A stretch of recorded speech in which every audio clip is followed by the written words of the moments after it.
Igitondo cyiza nshuti bakunzi bacu, reka mbifurize kugira impagarike n'ubugingo. Nizere ko meze neza kandi mwaraye neza. Turi mu gitondo cy'umunsi wa mbere w'icyumweru, ni tariki ya 3 ukwezi ni Gashyantare 2025. Reka mbaye ikaze kuri uyu muyoboro dutambutsaho amakuru yacu, by'umwihariko wamaze gukanda kuri subscribe. Reka tugushimire cyane, ariko nimba ari ubwa mbere ugeze kuri aya makuru yacu, reka nawe tuguhe ikaze. Turi mu burasirazuba bwa Repubulika Iharanira Demokarasi ya Kongo, by'umwihariko tukaba twageze muri Kivu y'Amajyepfo, nari kubera imirwano ikomeye cyane hagati y'inyeshyamba z'umutwe wa M23 ndetse n'ihuriro ry'ingabo za Repubulika Iharanira Demokarasi ya Kongo, aho intare za Sarambwe mu gitondo cy'uyu munsi zibyutse rwose zitanga isomo ry'urugamba hagati ya FARDC bafatanyije na FDLR, ndetse benshi mu basirikare b'abarundi nabo bakamaze kwasiga ubuzima. Ku makuru dukura imbere ku mirongo y'imbere ku rugamba, nuko abasirikare bagera kuri 30 b'abarundi rwose bamaze gusiga ubuzima mu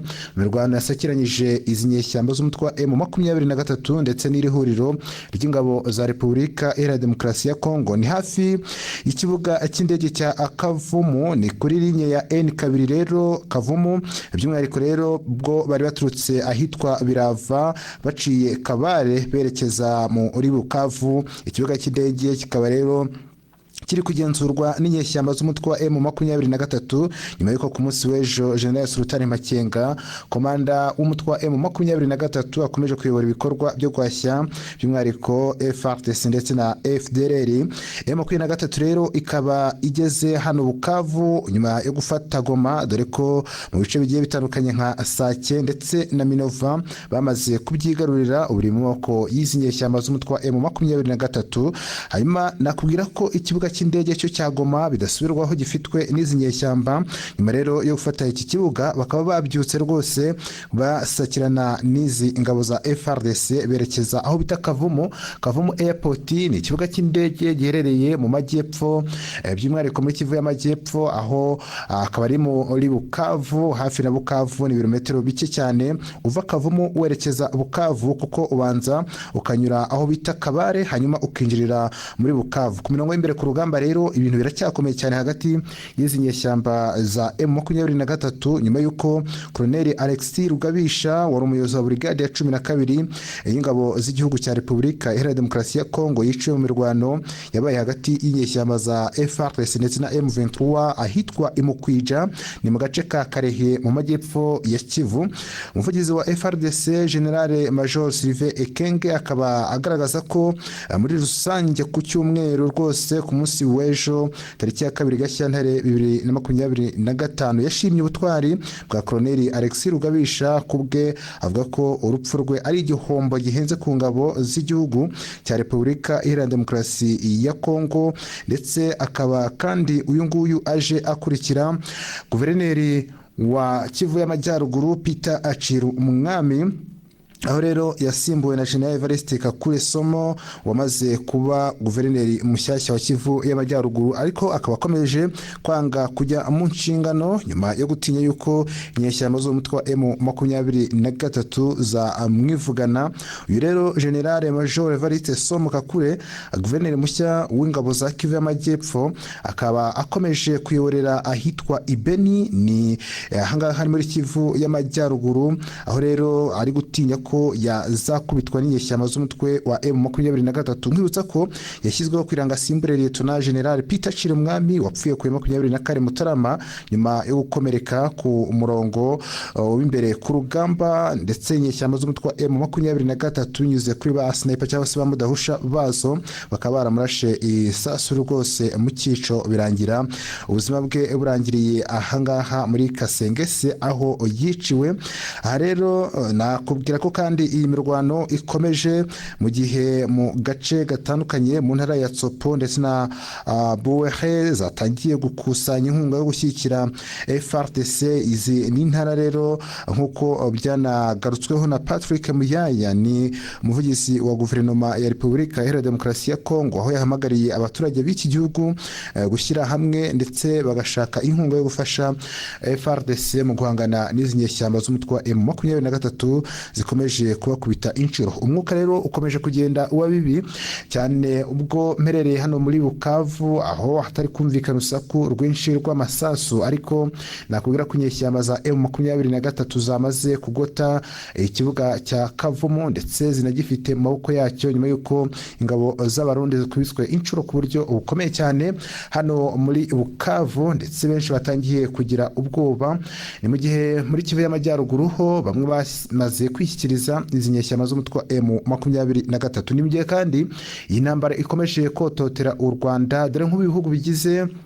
G7 ni ibihugu 7 bikize ku isi bikaba byamaze gusaba umutwe wa M23 ndetse n'u Rwanda guhagarika intambara iri kubera hano mu burasirazuba bwa Kongo, yaba Kivu y'Amajyaruguru ndetse na Kivu y'Amajyepfo, mu gihe M23 yo ikomeje kugenda ifata bimwe mu bice by'ingenzi, ndetse ikaba itangaza ko gahunda yayo ari ukwerekeza i Kinshasa kuvanaho Perezida Felix Antoine Tshisekedi. G7 rero ikaba yasabye u Rwanda ndetse na M23 guhagarika imirwano, ndetse M23 ikajya mu mishyikirano n'igisirikare cya FARDC, ariko ibintu Perezida Felix Antoine Tshisekedi we atari kwikoza, ahubwo M23 nayo ikavuga ko itazigera kuri bice yafashe muri rusange. Rero iyi ntambara Minisitiri w'Intebe ni Minisitiri Nduhungirehe, ni Minisitiri w'Ububanyi n'Amahanga w'u Rwanda, akaba akomeje kunenga amahanga yishimiye ikiryango FDLR imazemo muri rusange imyaka irenga 30 ishaka gutera u Rwanda. Ibi rero bishe nyuma yaho y'abaroni yaba kandi muryango muri rusange wa G7 ukomeje gushinja u Rwanda kufasha izi nyeshyamba z'umutwe wa M23. Minisitiri w'Ububanyi n'Amahanga n'Ubutwererane Ambassadeur Olivier Nduhungirehe rero akaba yagaragaje ko bitangaje kubona imiryango mpuzamahanga yaremeye ko umutwe wa FDLR uba ku butaka bwa Repubulika ya Demokarasi ya Kongo imyaka ikaba irenze 30 ugishaka guhungabanya umutekano w'u Rwanda, nyamara ikaba yarahagurutse yamagana M23 iharanira uburenganzira bwa bene wabo iri no ku butaka bwa basokuruza babo. Rero impera za Mutarama 2025 navuga ko zisize intambara y'ihuriro ry'ingabo za FARDC ndetse abarundi Samidi RCF FDLR na Wazalendo rirwana na M23 ariyo ngingo cyane cyane iri kugenda inagarukaho, dore ko imbere ku mirongo y'imbere ku rugamba ibintu bikomeje kugenda biba bibi cyane hagati ya M23 ndetse n'iri huriro. Byose rero ibihugu by'isi n'abakuru b'ibihugu byaba ibyoroheje n'ibikomeye bakaba bakomeje guhaguruka bavuga ko iyi ntambara M23 ishobora kuzahinduka intambara y'akarere, ariko ibi nanone bikagaruka ku birebana n'ibyemezo cyangwa se bimwe mu bimenyetso bigaragarira u Rwanda by'uko iki gihugu rwose cyari kigiye kugabwaho ibitero. Umutwe wa M23 ukaba uri guharanira ko haboneka uburenganzira bw'abatutsi n'abavuga ikinyarwanda bo muri Repubulika Iharanira Demokarasi ya Kongo bamaze imyaka myinshi jujubwa n'ubutegetsi bwa Perezida Felix Tshisekedi. Aha rero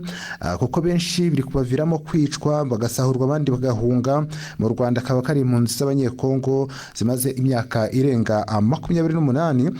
Icyo navuga nuko mu bitiza umurindi ikibazo cyo mu burasirazuba bwa RDC harimo ingengabitekerezo yahawe intebe n'ubutegetsi bwahaye indaro interahamwe n'abakoze mu jenoside ndetse n'abahoze mu ngabo za ex-FARC basize bakoze jenoside mu Rwanda yahitanye abatutsi barenga miliyoni. Mu kiganiro rero Minisitiri Nduhungirehe yagiranye na BBC akaba yagaragaje ko abarwanyi ba FDLR bageze mu burasirazuba bwa RDC bakomeza ibikorwa byabo byo kwica no ku b'ingengabitekerezo ya jenoside ndetse binjiza n'abarwanyi bashya. Agaragaza ko ubu bakica n'abantu ndetse noneho bafite ingufu nyinshi kuko binjijwe mu gisirikare cya FARDC kandi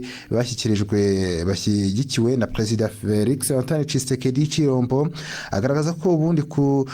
cy'umuryango mpuzamahanga isi yose muri rusange ifatiye mbere igashinja u Rwanda yirengagije ikibazo cy'ingengabitekerezo ya jenoside ikomeje gukwirakwizwa mu burasirazuba bwa RDC n'ubwicanyi bwibasira abatutsi kuva 1999. Rero ingabo z'umuryango w'abibumbye zoherejwe mu butumwa bwo kugura amahoro mu burasirazuba bwa RDC ndetse no kurwanya umutwe wa FDLR, ariko na n'ubu racyariho ndetse mu ntambara zihanganye na M23 barafatanya mu buryo bweruye haba mu kuyiha imyitozo ndetse n'ibikoresho, ariho u Rwanda rukomeza ruvuga ko ibiri kubera muri Repubulika Iharanira Demokarasi ya Kongo ariyo ifitemo uruhare cyane cyane mu gushumbikira imitwe y'iterabwoba. Minisitiri Nduhungirehe rero avuga ko atumva ukuntu umuryango mpuzamahanga wakwemera ko umutwe wa jenosideri wamara ku butaka bwo mu burasirazuba bwa RDC imyaka irenga 30 guhungabanya umutekano w'igihugu cyahuye na jenoside ikozwe n'uwo mutwe. Minisitiri Nduhungirehe akavuga ko ashimangira ko mu gihe ikibazo cy'umutekano muke giterwa na FDL n'izindi ngabo z'ibihugu zishyigikiye kitarakemuka, u Rwanda rudateze kuvanaho ubwirinzi bwashyize ku mupaka. Agaragaza ko u Rwanda rwugarijwe n'ihuriro ry'ingabo ziri mu burasirazuba bwa Repubulika Iharanira Demokarasi ya Kongo ryashyizweho na Tshisekedi, kandi ririmo n'umutwe w'iterabwoba wa FDLR wakoze jenoside, harimo n'izindi ingabo nk'imitwe ya Wazalendo, ingabo z'u Burundi, SAMIDRC yoherejwe na SADC hamwe n'amacanshuro b'Iburayi. Izi ngabo rero zikaba zashyizwe muri ako gace mu mugambi wa Tshisekedi wo gushaka gurika ubutegetsi, kandi yarabivuze inshuro nyinshi ko yifuza gukuraho ubutegetsi bw'u Rwanda ndetse no kurasa Kigali atakandagije ikirenge. U Rwanda rero rukavuga ko ari igihugu kirinda, kandi bashyizeho ingamba z'ubwirinzi zizanagumaho kugeza igihe uyu mwanzi wugarije u Rwanda azaba yamaze kuvanwaho.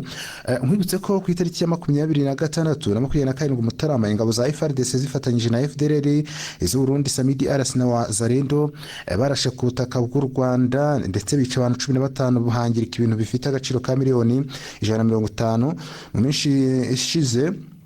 Mu minsi ishize nakubwiye ko Perezida Kagame yijeje abanyarwanda ko ikibazo cy'amasasu yarashwe Rubavu azacyitaho. Ni ibintu rero bikomeje kugenda bisa nk'ibikomera ku mpande zombi hagati y'u Rwanda ndetse na Repubulika Iharanira Demokarasi ya Kongo, mu gihe intare za Sarambwezo zikomeje gukomeza urugamba rwo gukubita ababaza FARDC ndetse n'indi mitwe bafatanyije irimo Wazalendo ndetse n'ingabo z'Abarundi. Ubu nkubwira aka kanya rwose bakaba bari gukontorora ikibuga cy'indege cya Kavumu Airport hano muri Sud Kivu cyangwa se muri Kivu y'Amajyepfo, nyuma yuko babanje bakikiza Alexis Rugabisha, umwe mu bakoloneli rero ba FARDC warurangaje imbere ibitero biri kugenda bibera hano muri Sud Kivu. General Sultan Makenga rero ndetse na Lieutenant Colonel Wiringoma na General Baudouin Ngaruye bakaba aribo bayoboye urugamba, ariko Makenga akaba atari kugaragara cyane kuko niwe komanda mukuru w'urugamba ruri kubera hano muri Sud Kivu, nyuma yuko ayoboye urugamba afatanyije na General Baudouin Ngaruye, maze bagakubita inshuro abasirikare barenga hafi 50 bakomeje kwihishahisha hano mu mujyi wa Goma, benshi banahungiye muri Kivu y'Amajyepfo.